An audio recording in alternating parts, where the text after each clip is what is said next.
Hi everyone, and welcome to the introduction of a series of clips that I'm going to be making about dynoing motors and RC cars with motors in. So I've got some equipment here from a company in the United States called Mini Prusa, and I come to you from the United Kingdom. So I decided to invest in some equipment along with a friend of mine, Andrew Thompson, who is equally a very keen and avid racer of GT12 and 12th scale. I am certainly an advocate of everything that Zen Racing bring out and Roach in the United States bring out. They have a fantastic support system.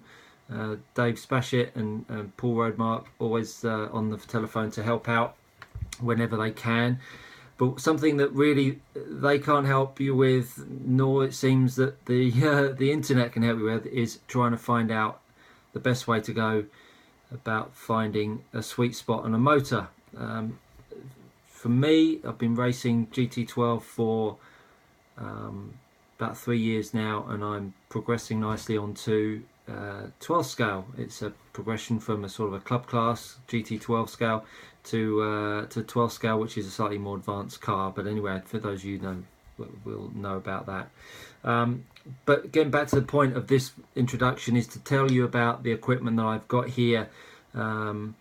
It's going to allow me to test the motor in the car. It's basically a rolling road. It's hooked up to a dyno, and I've got a laptop that will take all the info and the data from the motor and how the car is performing, and saves it, plots graphs and prints out sheets and all that kind of sexy stuff. But ultimately trying to find a place where the motor can deliver as much power and performance as we can without exhausting too much voltage out of the battery.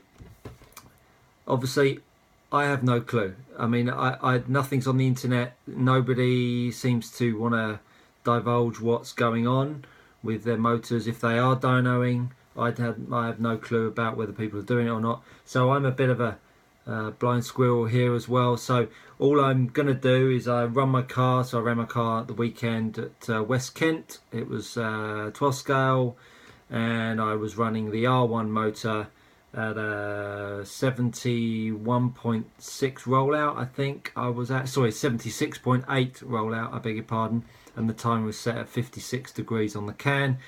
It went really nicely in the final. I finished third behind Mark Stiles and Luke Burley, two fantastic drivers, and the car was quick. It was on the mark with the speed, etc.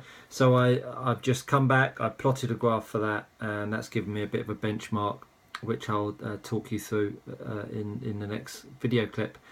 But as I say, this is just an introduction of what I'm going to be doing, and hopefully you find it interesting. It's going to be a journey for me as much as it is for you.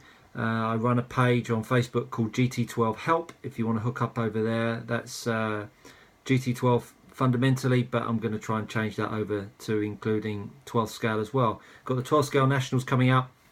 Everybody brings out these new motors, and they seem to bring them out in the most untimely occasions when you've got to run competitions and you have no idea where to start. So hopefully this bit of kit will give us a bit of an idea as to where each motor performs best at. I can run this service for you if you want to hook up online. I'll leave my details on there. If you want to send me your equipment, I can test it for you, the motor or the chassis.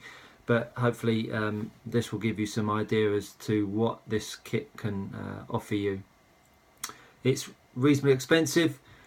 Came in the region of £1,500 to get it shipped into the UK and get it all hooked up. That doesn't include a laptop either. You've got to get your own laptop for that. But it's just a Windows 8 or Windows 10. So that gives you a bit of a background about me, what I'm going to be doing, and hopefully you, as I say, you enjoy the journey with me. And the next video I'll be talking you through the equipment. Okay.